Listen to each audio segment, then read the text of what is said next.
everyone. It's been a while.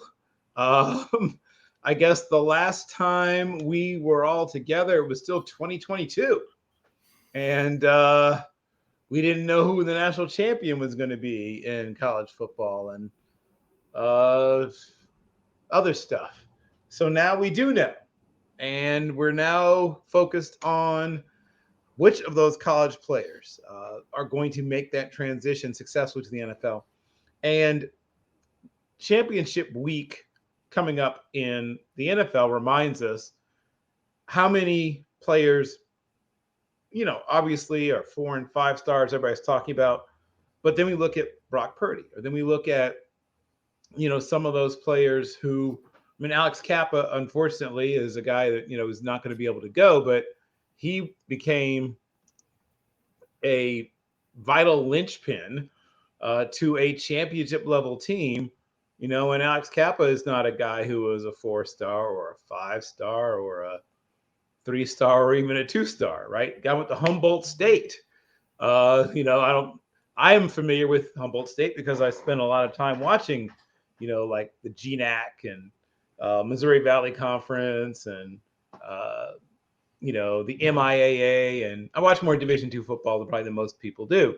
So I was very familiar with Kappa, but there are good players everywhere, and in all rounds, and of course, even undrafted players end up being important parts of good football teams.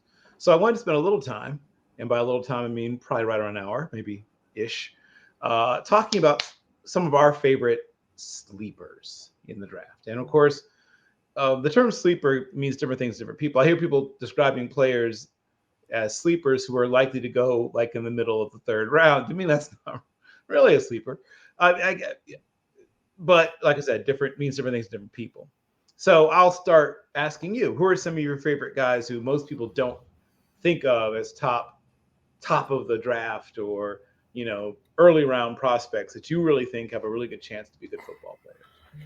Well, it is true that your definition of sleeper is much different than mine because since you consume so much more football than honestly any normal human probably should, if we're being honest. I mean, if you want to talk about the current state of Division II, Division III, HBCU football, honestly, any type of football there is on the planet, ask this gentleman right here, and he has the answers for you. My definition of sleepers are guys that are completely underrated right now and provide tremendous value if you were to pick them. These guys are going to be expected day 2, mostly day 3, and undrafted free agent picks that I think have a lot of potential and can add value to a team fairly quickly.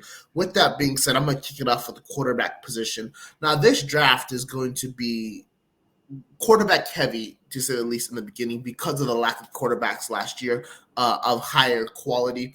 We already know about the C.J. Strouds and Bryce Youngs and Will Levises and Anthony Richardsons, so on and so forth. But there's a quarterback that's really fallen underneath everyone's radar, despite a prolific college football career that I really want to shine a light on. And I'm going to kick it off with UCLA's own Dorian Thompson-Robinson. Now, I know this player has a soft spot in Bill's heart because this was a guy that Bill said was a lot better than Tate Martell when they were back in high school. And while everyone looked at him like he was a big fool, Bill ended up being correct by a long shot. Now, Dorian Thompson-Robinson is known for his great athletic ability, and that is to no doubt. But we don't talk enough about, one, his ability to play under center, and 2, his ability as a passer. Now, in the modern college football game, it's very rare to see a quarterback go under center at all. We always see it. Pistol is going to be the closest thing. Shotgun mostly is where the quarterback is going to be. On the Chip Kelly's offense, this gentleman does all 3. He can run all the athletic quarterback plays to great success. Your read options, speed options, RPOs, so on and so forth. But as a pure pocket passer and a guy that's passing from a 5-step drop, 7-step drop, rollout, things of that nature, this gentleman makes a lot of plays, and he's very quick with his decision making. Yes, he runs more times than he probably should, but at the same time, that also opens up the pass game later on in the game. This gentleman has tremendous acceleration and burst. Again, he has above average pocket presence. This gentleman knows when to bail out of the pocket more times than other quarterbacks do. And when he does, he has that great athletic ability to make plays. He can make a lot of off-schedule plays, almost Patrick Mahomes-esque in some of the things that he does. I'm not saying he's Patrick Mahomes, or everyone is saying that he's the next Patrick. No, he's not Patrick Mahomes. I'll make that very clear. But there's certain elements to his game that you can relate to, such as making certain pitches left-handed throws if needed, can hit a receiver at certain angles if needed. Who he reminds me a lot about? He reminds me a lot of Jalen Hurts. He has that great athletic ability. He has great lift on his ball. He doesn't have a really strong arm, and Jalen Hurts is a better passer by miles, don't get me wrong. But let's not act like when we look at the film, Dorian Thompson-Robinson wasn't making tight window throws. To be fair, he was making more tight window throws than he probably should have. That's why he has a higher interception rate. But it's also something you can coach out of him, because this isn't a guy you have to start day one in the NFL. He can be a gadget player as well. And if worse comes to worse, you can always move him to another position. There's so many different things about his game that I like a lot, that I think that when you talk about the quarterbacks, he's probably listed as QB 10, QB 11, maybe even QB 12. But this is a guy that I think is worth the seventh round pick, and I think he can do a lot for a football team. And then when you always have a quarterback, I always like to pair it with a running back, because that's just how my mind works. Mohamed Ibrahim out of the University of Minnesota is a guy that has gotten love, but not as much love as he probably should when it comes to this running back class. Another guy that's going to be around RB10, RB11 for absolutely no reason. You have guys like Bijan Robinson, Tajay Spears, Dwayne McBride, Chase Brown, who we both love, Deuce Vaughn, McIntyre. All these names are ahead of him. This guy has had 3,000-yard seasons. This guy's a workhorse. This guy is – the only concern on this guy is the fact that has he been utilized too much when he was in college. But, again, still worth a day 3 pick. He's averaging over 5 yards per carry at the University of Minnesota. He's very hard to bring down. He runs a lot out of shotgun, which is not the most ideal thing for a running back in those situations. So when you put him in the NFL offense, you can run him for the quarterback under center. He can do a lot of special things. To me, his ceiling is Marshawn Lynch. His floor is A.J. Dillon. And either way, you're getting a really solid running back. He's very hard to bring down. He's very elusive. He's very intelligent. He knows exactly where his offensive linemen are going to be, and he knows where those holes are going to be. And he hits those holes with tremendous speed, acceleration, and confidence. This guy is not a guy that's going to commit a lot of turnovers. He's very sure-handed with the football. And if you want to look at a guy that carries a football team, look at him in college. Obviously, he helped bring Minnesota to an excellent season in 2022 with a bowl win against Syracuse and Sean Tucker. I don't think Tucker played in that bowl game, though, so don't quote me on that. And then in the season before, he got hurt against Ohio State when he was on his way to running them to an upset over the Buckeyes. So this guy has all the tools that you want in a running back. He's not the greatest pass catcher, but at the end of the day, you don't need to catch the football all the time as a running back. This guy is a perfect RB2, a perfect power back option. And if you're a team like the Saints who's trying to replace a guy like Mark Ingram, if you're a team like the Texans who wants another guy for Dameon Pierce, if even Seattle, obviously they lost Rashad Penny, but Kenneth Walker is that great elusive running back, but you want a guy that can really be a hard-nosed dude. This dude is a perfect option. He's going to be cheap because he's a day 3 pick, and he's going to be a great asset for whatever team that picks him up. I got a lot more on my list, but I will throw it back to you, Bill. Who are some of your favorite guys? Yeah, well, it's funny. Obviously, today is NFL PA game day, and there's a couple of guys I really, really like, and one of which, what works against him is he's very, very old. He is, I mean, for a guy who'll be an NFL rookie, because he's a 7th-year player. Lindsey Scott, who started his career at Louisiana State, redshirted, realized he was never going to see the field, transferred from there to Nicholls State, and then actually played well, and then transferred one more time to University of Incarnate Word, where he lit it up and won the Walter Payton Award, which is essentially the FCS version of the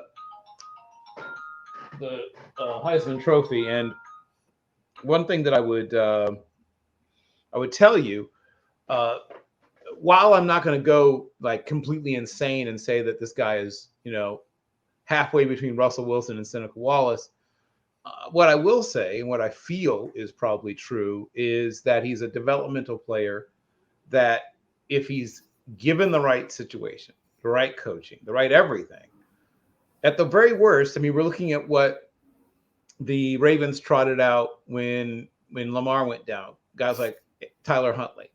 Could he be Tyler Huntley? I would say yes. I think he has a very good chance to end up being a Tyler Huntley type player when it's all said and done. He has an above average arm, not an absolute cannon, but an above average arm. Can he run? I'm going to guess somewhere in the mid to upper 4.5s. I think he came in at a little under 5'11" and about 211 pounds. So fairly thickly built, almost a running back type build. And because he's played a lot of football, because he's been in more than one offensive system, he's a guy who I think now is fairly adaptable and can pick things up. So he's probably going to be an undrafted free agent, at least in part, once again, because of his age. You know, he's going to be 25 years old when he shows up to camp. So obviously that's not ideal for a guy who's at the very beginning of his career. But I believe there's a place for him. I've talked about Jake Haener a lot, a whole lot. But I really believe that you mentioned quarterbacks, so I'll mention, those two quarterbacks and get them out of the way. And then I also really like Tyson Bagent, who luckily is going to be at the Senior Bowl. And if there's any Division II quarterback that deserves to be at the Senior Bowl, it's Tyson Bagent. And, he's got size, he's got poise, he's got a strong arm, he's athletic. And I think the world, by the world, I mean like other people who don't watch a lot of the Mountain East Conference, is going to discover him and realize how good he is. So I'm going to spend a little more time on players that don't get to showcase themselves in the Senior Bowl. The most athletic tight end in this class is not in the Big Ten. It's not in the Pac-12, not in the SEC, not in the ACC. I believe that when it's all said and done, the most athletic tight end in this class is going to be a guy named Griffin Hebert from Louisiana Tech, who has been timed, and not just like brother-in-law times, but timed by people who I think I trust a little bit at 4.62 in the 40, a 38-inch vertical, 10.3 broad, 4.25 short shuttle, 7.2 3-cone, and 22 bench reps. So he's a bit undersized. He's probably going to come in at about 237-ish pounds and probably going to be at 6'2 1/4, 6'2 1/2. So he's a smaller tight end, but he's a really good athlete. And I think people have begun to warm up. Used to be undersized tight ends were sort of like, ugh. But I think some teams at least have warmed up. Look at Chig Okonkwo is doing now for the Titans. And I think he could do that for somebody's NFL team. I'll mention at least one or two others that I think really, really have a chance to be something good, something special, something nice. I'm a big fan of Viliami Fehoko, and he's a guy that probably will go somewhere in the middle rounds, and he'll still be a bargain. I think he can play multiple positions along the defensive line. I think he's a better pass rusher than people believe. He's good against the run. You can kick him inside in certain situations in your, whatever you want to call it, package, where it's, a bunch of guys who are all able to get upfield and rush the passer. NASCAR or Indy or, Speedster or Dragster, what do you want to call that package? He can be in that package, and he can play, I think he can play 3-tech, 4-eye, 5, and he's a good enough pass rusher to play, 7 or maybe even in the wide 9. He's really, really versatile. He's very, very productive. I really feel like good things are in that guy's future. One other defensive lineman I'll mention, and I'll throw it back to you, is Thomas Incoom of Central Michigan. Big time sack artist. And we now have seen, even if a guy can't be sort of a full-time player, and Incoom's not tiny, he's probably going to come in the upper 240s, can probably play into the mid to upper 250s if that's what you want. But I think he has enough versatility. I think he can play in an odd front as a 3-4 outside linebacker. I think in a more traditional 4-3, I truly do believe he could hold up, at least to enough as a sort of real defensive end, though you'd want him, like I said, to put on probably about 12 pounds. But I once again, an NFL strength and conditioning system, he should be able to put on those 12 pounds if that's what you decide to have him do. Back to you, sir. Give me a couple more that you like, and then I'll give you a couple more that I like. Yeah, some great picks. Love Fehoko from San Jose State, right? That's the player you're referring to. Yeah, Yeah, yeah. see a lot of another Polynesian in him and Tyson Alualu in terms of versatility. Oh, yeah. I think that's a guy's gonna fall out because he is a Spartan. But that's a guy I love a lot. Lindsey Scott from Incarnate Ward, another guy I love a lot too. I'm really happy you mentioned him because his head coach at the time, JJ Kine, is the former offensive coordinator of the University of Hawaii, and he did great things with Chevin Cordero. So, great player. They got great coaching always, and they got screwed at North Dakota State. I want to say that as well. Absolutely should have beat the Bison at the Bison's house, but we all know what happened with that. Going to my next two guys, I'm gonna bring up two wide receivers. One is a first ballot Hall of Famer in terms of names, and that's Jadakiss Bonds from Hampton University. Now that's a guy that I know you love a lot, Bill. When you turn on his film, it speaks for itself. The gentleman is 6'4", and he's burning DBs. Like, that is ridiculous. That's Julio Jones-esque. Now, I'm not saying this player is going to turn into Julio Jones. No, but at the same time, why not take a chance on a guy that's 6'4" and is multiple steps behind coverages? Like, that is ridiculous. This gentleman mosses DBs regularly because, well, he's just so tall and he's not afraid of contact in the very least. An absolute killer when it comes to the goal line fade. I mean, I've watched this dude just Tony toe tap it multiple times to secure the ball in his hands. Great fundamentals, looked in every pass. He did a reverse option for which he made a cut and just slammed it upfield. So gentleman is very quick, has great hips. Again, he's fundamentally sound. To me, he reminds me a lot of Michael Crabtree, reminds me a lot of Mike Williams if you're looking for a present NFL comp. This is a gentleman that has wide receiver 2 written all over him. And that's not disrespectful, not saying that he cannot become a wide receiver 1, but let's not forget wide receiver 2s in the NFL get paid just as well, right? So this is no disrespect to that gentleman as well. I just don't know how he's going to be able to run the entire route tree, but he does make some double moves that make you want to drool all over the floor. Jadakiss Bonds is definitely a guy that, to me, should not fall past round 3. But he probably will because he went to Hampton University and not, Ohio State. Right. A Big Ten guy that I'm falling in love with is Jaden Reed out of Michigan State University. This guy is a gentleman that can play in any condition: rain, snow, hail, sunshine, summertime, whatever it is. Gentleman makes plays. He makes a lot of acrobatic catches, a lot of contested catches. This guy will moss dudes repeatedly, and he's very sure-handed with his moss. He's able to get both hands above the DB and really bring in a lot of catches. You can place him all over the field, even though I think he'll have the most success as a slot receiver. This guy can make some plays after the catch. He's not going to be a Deebo Samuel, Brandon Ayuk kind of guy, but this dude is a gentleman that can make a DB miss without a doubt. And I do want to add that his quarterbacks are Rocky Lombardi and Peyton Thorne, right? Give this man some NFL talent and watch him blow up on the scene. This guy is probably going to be a 6th round pick at the highest, most likely a 7th rounder or probably a UDFA. A player like this is one of the reasons why I was hoping, even though I know it will never come true, in the new CBA or whatever contract negotiations, the draft gets extended back to 10 rounds. We don't have to go back to 15, but I think there's so much talent that should be drafted and not left to the UDFA market. But maybe that's just because I'm a fanatic of the draft. With that being said, Jaden Reed has NFL player written all over him. To me, his floor is going to be a special teamer, a nice 8-10-year career as long as he can avoid injuries. And he's a definite rotational guy in any wide receiver room, a gentleman that can make plays again from any wide receiver position. And he's just an athletic freak. So those are my 2 guys in terms of wide receivers. I'm going to jump on 2 offensive linemen I really like. Jackson Kirkland out of the University of Washington is a gentleman that I have a lot of high hopes for. Definitely a developmental project, not anything remotely close to a day 1 starter, nor a true consistent NFL starter, which is going to make some people go, then why are you selecting him? Because valuable backups are nothing to joke at in the NFL. When so many teams that have won Super Bowls have won it by starting backup offensive linemen in the Super Bowl or on their Super Bowl journey.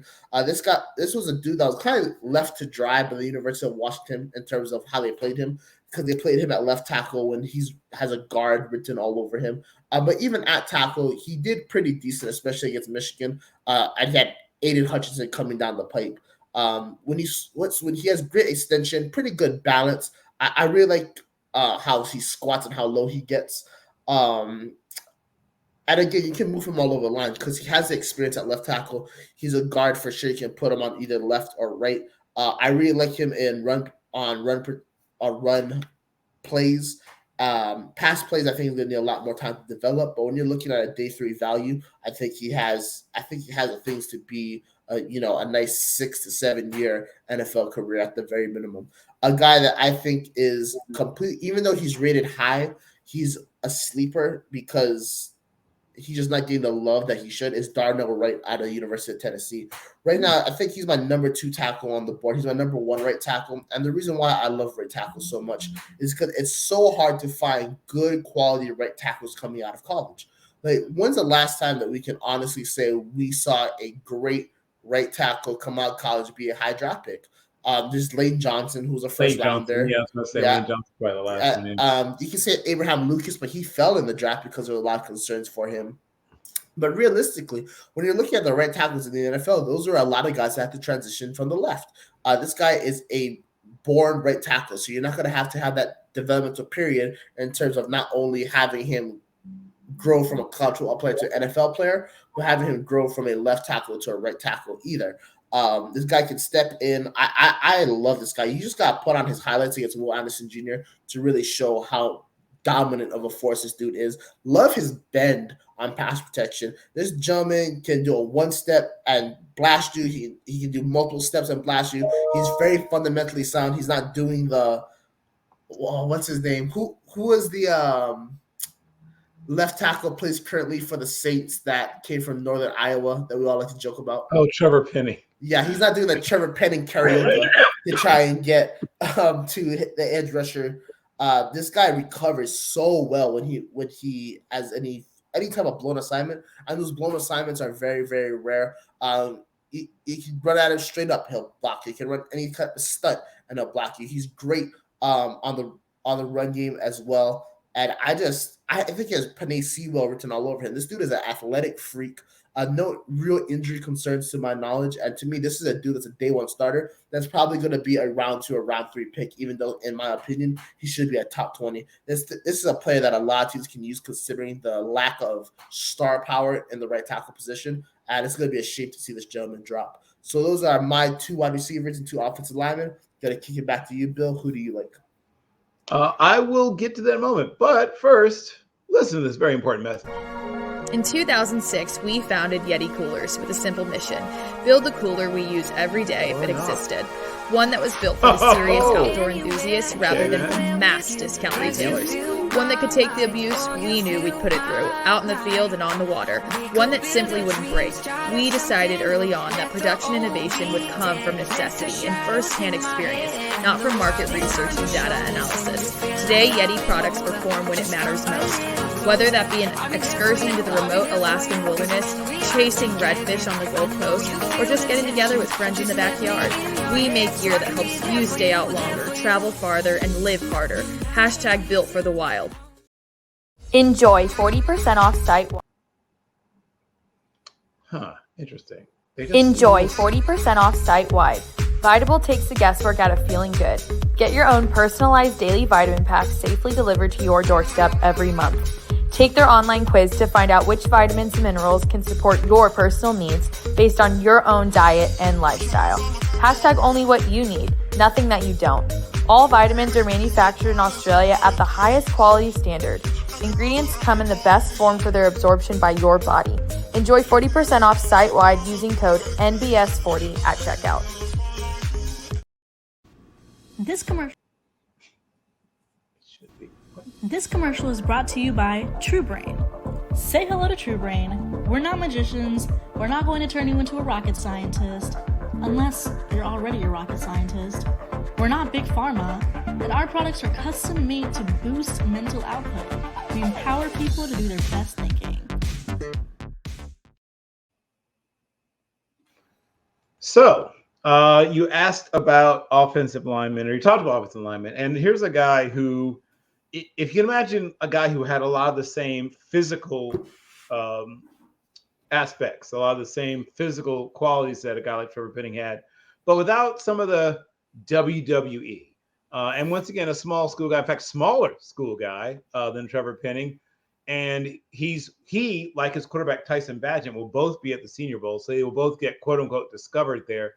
But Joey Fisher, not the actress, but Joey Fisher is legitimately 6'5" and an eighth, 292 pounds, and is one of the most athletic tackles. Despite the fact that he went to a Division II school, watch him. He's one of the most athletic tackles in the whole class. So he was a little bit of a late developer physically because he wasn't 280 or 270 or 260 pounds in high school. He was like 230 something, 240, and then blossomed later. But he still has those movement skills of a much lighter guy, and plays with the right amount of nasty, occasionally a little more nasty than necessary, but not, once again, not wrestling heel nasty. And he's a guy who could play probably on either side. He should put on, once again, another probably 15-ish pounds in order to be able to hold up. I mean, he was more than enough to handle, guys he saw obviously in the Mountain East Conference, but he won't be playing, Mercyhurst anymore. He won't be playing Charleston College anymore. Like, he's going to be playing a different kind of guy. But I truly believe he has an opportunity to end up doing well for himself. And like I said, the Senior Bowl is going to be huge for him. So his nickname is Joey Pancakes. He went, to the NFLPA game. It was just steamrolling guys, including guys from Power 5 conferences. Sort of a menacing play style. And even though he's a senior, they didn't play at all in 2020. They shut down their entire season. So he's only had really 3 seasons of college football. So he's still a lot to still be developed there. And like I said, competitive, athletic, tough, a lot to like. And like I said, he's a shorter tackle. He measured it just over 6'4". So he may kick inside the guard, but he'll once again put on some weight. Brady Russell, I talked about one tight end who's a little undersized. I really like in Griffin Hebert. Another, not even undersized, he's just not super tall. He's 6'3 1/4, 252 pounds. It's Brady Russell from Colorado State. He is related to, I think, Matt Russell. I think it might have been his father, and I think that's his uncle. I think his father also played college football, but his uncle was, I think, an All-American linebacker in his days at Colorado. He's at Colorado State. He can play H-back. He's a former tight end, and once again, a legacy player at Colorado. If he tests really, really well, despite the fact he's a little undersized, I could see him fighting his way into the very bottom part of day 3. But most likely he's a undrafted free agent, but he's going to stick. Whoever gets him, I feel very strongly that he will make that team. Another running back that I've been a big fan of, even before he transferred, and some people discovered him post-transfer, but I was big on him when he was at Wyoming, is Xavier Holiday, and it's Xavier with an X, so it's Xavian. You don't see that name every day, but he's got enough size. He's, a little undersized to some people, but he runs bigger than he measures. He's 5'11", 3/8", 199 pounds. I expect him to run in the low 4.5s.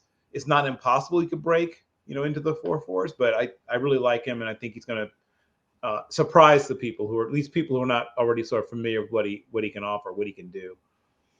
So yeah, fan of his. I'll give you one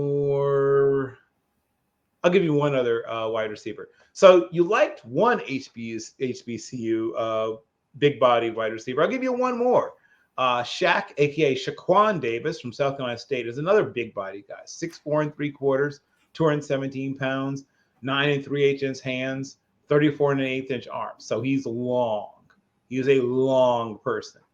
To put it in perspective, he is about the same height, or almost the same height as Jake Bobo, but his arms are almost 2 inches longer, and his hands are actually a little smaller. So Bobo has huge hands, but he's got longer arms than Jake Bobo, and he's a little bigger also than A.T. Perry, who some people, talk about as one of the better big receivers. Yeah, people are falling all over for AJ or A.T. Perry. I mean, it's very interesting to see this wide receiver draft class change the way it does. We mentioned two HBCU guys that could possibly rise because of their physical traits. Zay Flowers has risen a lot in this past couple of weeks.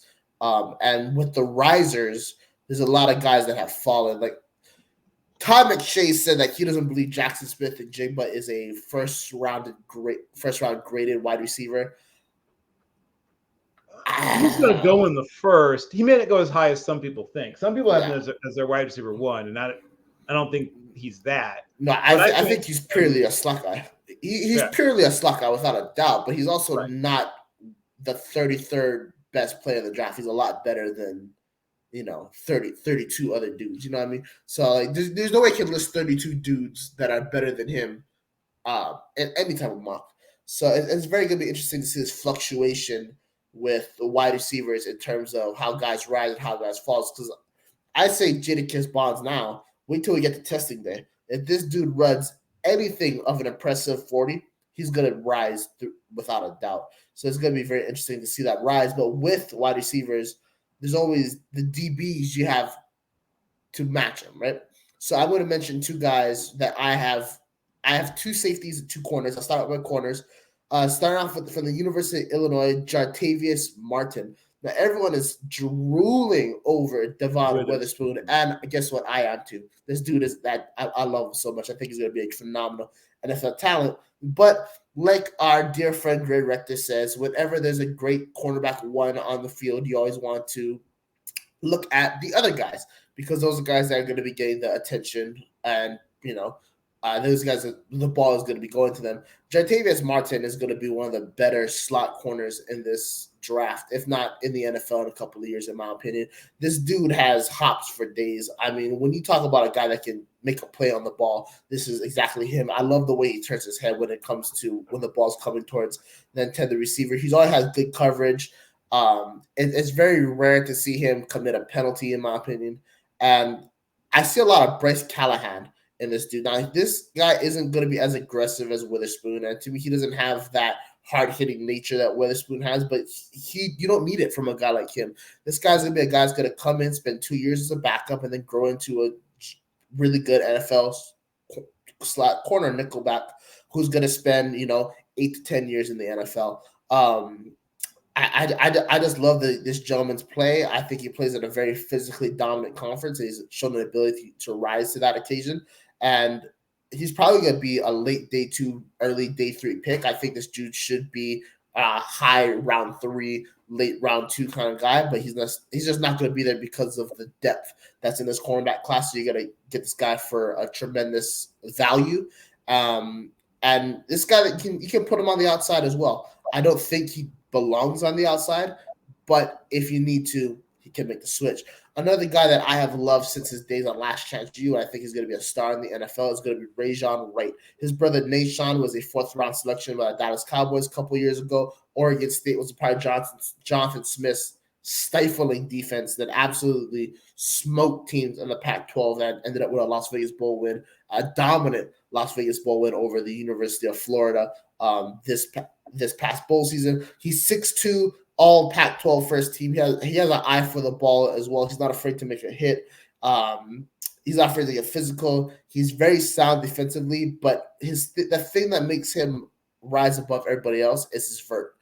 His vertical is ridiculous. When you talk about his extension on pass breakups, you cannot dismiss it. This dude is going to be a solid NFL player, which is crazy because it's probably going to fall to the 6th or 7th round. I just love this player so much. I think he has a ability to be better than his brother, and even if he isn't, this dude has going to be a special teamer for sure. This guy is going to be a contributor day 1, and I think that after maybe 18 months of being in the NFL, this dude is going to transition to being a solid starter. So those are my 2 corners. Before I get to the safeties, I'll kick it back to you. I know you have a bunch of guys you want to talk about. I'll give you one more offensive lineman. So another Division II offensive line with a legitimate chance, maybe even to get drafted, but definitely be in a camp, and I think we'll find a way to stick, is Quentin Barrow from Grand Valley State. GLIAC, the Great Lakes Intercollegiate Athletic Conference is one of the better Division II conferences. They get a lot of drop-down guys from the MAC and even from the Big Ten. and he's a legitimate 6'5". In fact, 6'5" right on the nose, and 331 pounds. He's got 34.5-inch arms, so he's got long arms. So even though he's right sort of at that break point for being tall enough to play tackle, his arm length gives him a chance. Runs in the probably the 5'2" to 5'3" range, which is fine. Probably more likely to play on the right side than the left side in the NFL. But he is tremendous in the run game. And of course, still a bit of a work in progress, but not bad. He's played on the left side, but probably will end up on the right side, like I said, in the NFL. Been all conference, offensive lineman of the year. In fact, he starts and finishes pretty much every game. 1 year, I think it was 2019, he played every single offensive snap, right? So that tells you something about his toughness and conditioning. I think he played every single snap in 2019. They didn't play in 2020, and then he came back and had a really good season in 2021 and 22. But I think he has a legitimate chance to be in the NFL and be successful in the NFL. So that's a guy that I really like his chances. Another small school guy that I think is going to have a really, really good run in the NFL. And I think for defensive backs, they have a slightly better chance than some other positions, to make the transition. Because if you are a certain size, you have a certain amount of speed, you can do certain things. Those things to me transfer over no matter what the level of competition. Now, I'm not saying level of competition doesn't matter, but I think it matters, once again, offensive, defensive line, I think it may sometimes even matter quite a bit. But I think it matters a little less when you're talking about somebody who plays a position that's largely built around your physical talent, right? Movement skills, things like that. And those things, to me, transfer over or carry over from whatever level. And there's at least something of a precedent, because there's a lot of pretty darn good guys from places like Shippensburg and others who have had nice NFL careers at DB, Tennessee State, etc. I'll give you one other guy from the same school. Also at Grand Valley State, they have a D tackle, and he's a sizable young man. Now he's definitely an undrafted guy. He's not quite as, and he's a guy who transferred down. As I said, you see a lot of that from Minnesota, and that's Nate Umior, right? Nate Umior, and he's 6'3" and change, about 300 pounds, 298 to 302. Is fluctuates back and forth depending on what he had for breakfast. Probably going to run in the 5'1" to 4.95 range. And some people are also working him out at offensive guard. He didn't play that in college, but he did in high school. Apparently, he was a good guard in high school. And we'll see, obviously, what people think of him. Like I said, he's an undrafted guy. He's probably got to spend some time on practice squads. And during that time on practice squads, people get a chance to sort of figure out who and what he is. But he's a guy that's going to be in somebody's camp, probably Lions camp, right? Partially because he's of being local, and also because the kind of guys they like. The Lions like feisty, competitive, a little bit nasty, not too much, but the right amount of nasty. I'm going to give you one other guy because I love wrestlers. I've got a weakness for wrestlers. I wrestled in high school and in college, so I always look out for wrestlers. This guy's probably never going to be a full-time anything at a position just because of his size, unfortunately. And that's Bubba Arslanian, who was a terrific wrestler in high school, but he's 5'8" and 3/4. And he's not quite athletic enough to play safety. So if you're looking about a guy who's going to be a special teams, used to call them kamikaze squad members back in the old days.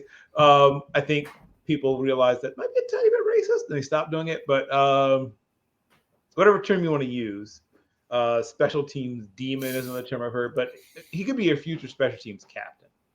So because he's 219 pounds, because he's 5'8" and 3/4, and not quite athletic to move to safety, like I said, he's going to be a special teams guy. He's going to be a great one.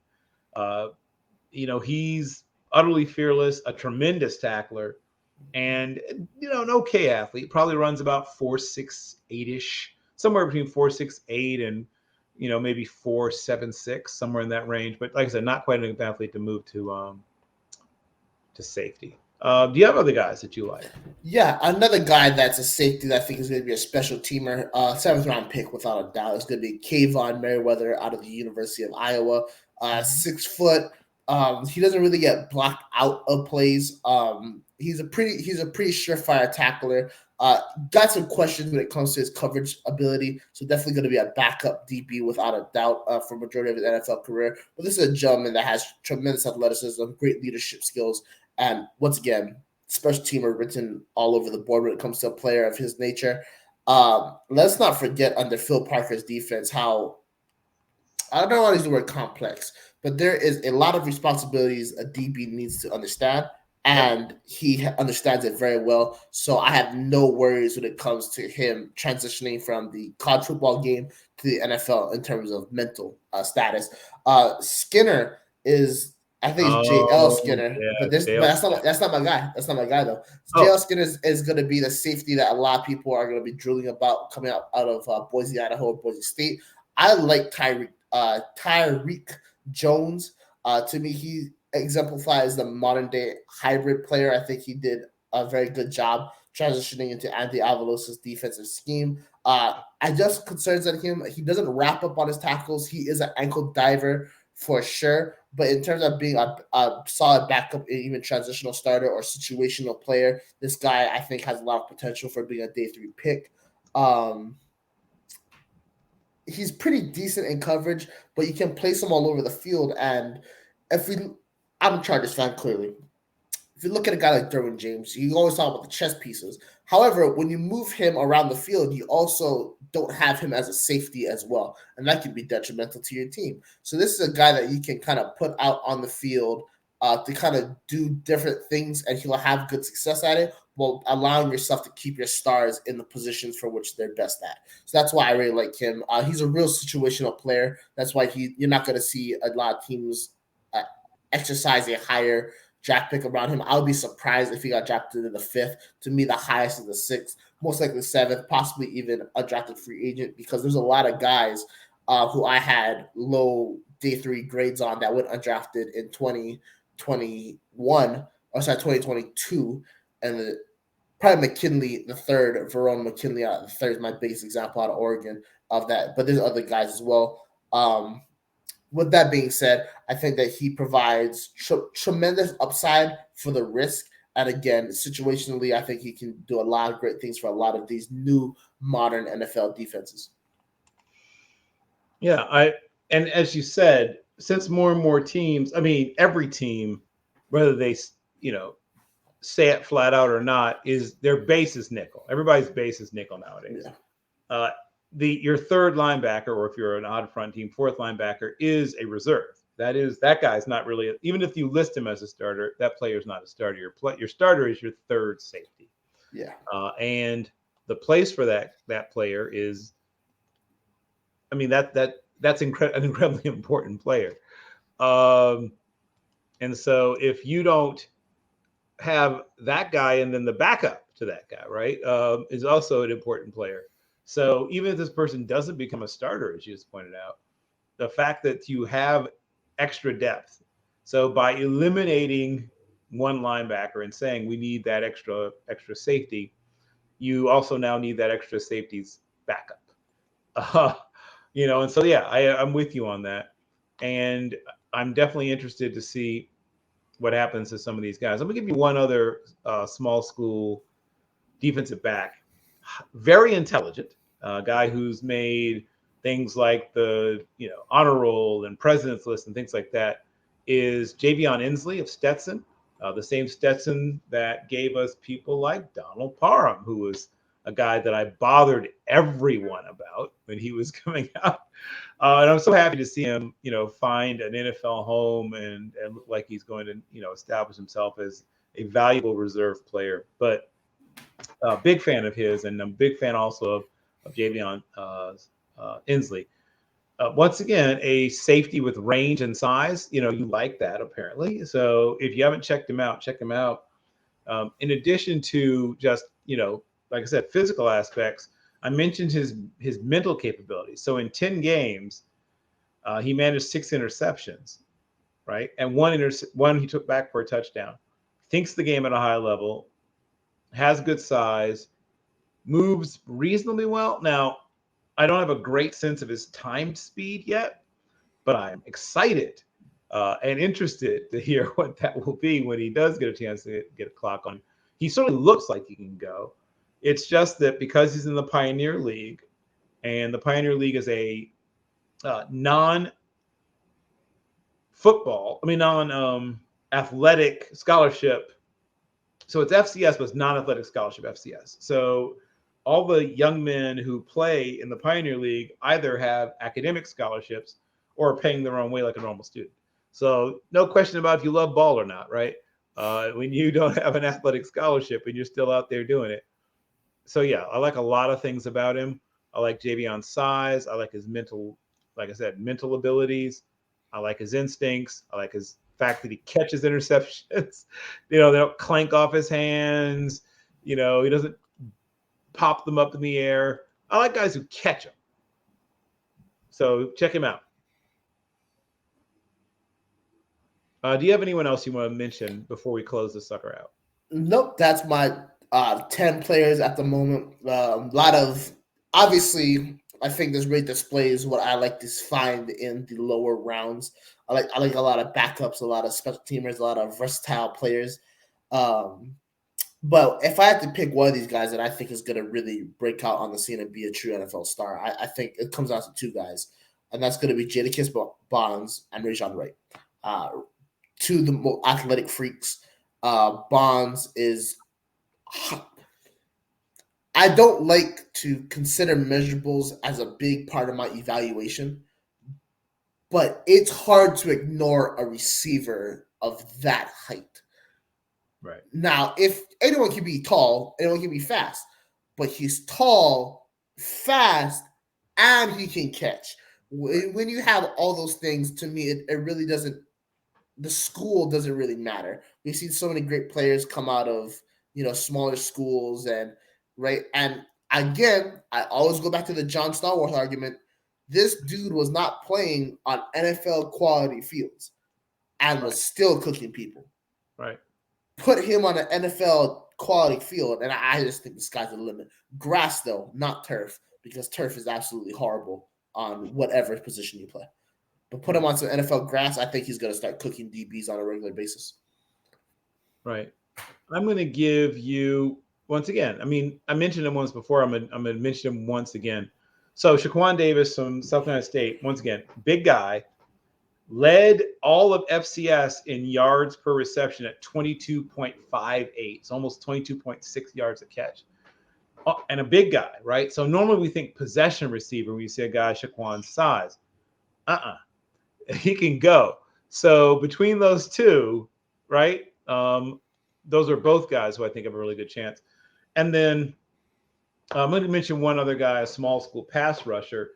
Now, he is much smaller than listed. I think he was listed at 6'4", 245. He's 229 pounds and 6'2" and a quarter or something like that. I don't care. I should say I don't care. I do care. Obviously, I'd prefer he be larger. But look at Hassan Reddick's size coming out. He's probably going to be able to put on another 8 or so pounds, get into the upper 230s. I don't want him, frankly, heavier than that. He's not a full-time player. He's a designated pass rusher. That's a position now. Once again, look at some of the guys. Look what James Houston, right, is doing in 6 games, 8 sacks as a part-time player. Right? There's a place for this guy. So he's from Ferris State. He's an older player. He's 24 and a half years old already. So that's not ideal, but he really knows how to rush the passer. And he has the physical stuff, but he also has a really good understanding of how to do it. And I think people underestimate intelligence from pass rushers. The best of the best of the best are really smart about it. The Von Miller types, he's a freak athlete, but there's lots of freak athletes in the NFL. He's so good because he's so smart. He sets people up so well. He knows your strengths, and he knows what you think his strengths are. and he's prepared to go against his own strengths at times because he knows that's what you're prepared for. I just think that in Caleb Murphy, if you draft him late or bring him as an undrafted free agent, he's going to make your team. You're going to realize somewhere into camp, well, like first of all, he's just killing everybody in rookie mini camp. Like, oh, well, what happened when we bring the vets in and he's still killing people? We're like, so maybe we found something there. I think he's one of those guys that ends up being one of those, the story of camp is, and like I said, he may not have, a 12-year career or whatever because he's an older guy, but I think he'll have a really good 6 to 8 year career. And I think he's going to make an impact fairly early on because of his ability to get his hands on quarterbacks. One other guy, running back Emmanuel Davis, Fort Valley State University. Another guy who got invited to the NFLPA game and showed people some stuff. And I know people don't watch a lot of Fort Valley State. It's in the SIAC. It's not the highest level of D2 football. But there's a lot of talent that finds its way there, partially because of location, where these schools themselves are located, partially because they get a lot of drop down, once again, from guys that are from the ACC or from the SEC or other, local conferences, maybe the Southern Conference as well, or the Conference USA, or other, other schools where, for whatever reason, they weren't getting the opportunities they wanted. I think that one of the things that they noticed about him was he did everything well, right? He did blitz pickup well. He caught the ball well in the backfield, and he could run between the tackles, and he has just enough speed. He's not a blazer by any stretch of the imagination, but he has just enough speed that if he gets, the right angle, he can go, right? He can turn, he can go get a 20, 25, 30-yard run on you. Maybe not 80 or whatever, but he's definitely capable of getting 25, 30. I mean, you mentioned Muhammad Ibrahim. Sort of a similar guy, just not as well known because he's from Fort Valley State. So those are my guys. And you said that's all for you, huh? Yeah. Would you like to tell people, Brock, where you can find and follow your work and all the cool stuff you're up to? Yeah, absolutely. You can find me on Twitter at MNS Today, Midnight Sports Today. Follow me on Follow Back. You can check out my articles on my website, Midnight Sports Today, or you can also check out my articles for Team NBS Media. Write extensively about the NFL, college football, and UNLV football on Team NBS Media. You can check out other episodes of College Football Forecast from this past season on our YouTube channel, and then just the various shows and stuff that's on the YouTube channel. I pop in here and there with all kinds of different people, especially this gentleman right here, Bill Carroll. Yeah, every now and again we do a little something. It has been very much a pleasure. And before you go, people, watch this extremely important message, which will hopefully scouting databases with over 20,000 players. All 22 allows you to be the GM. All 22, the Global Scouting Network.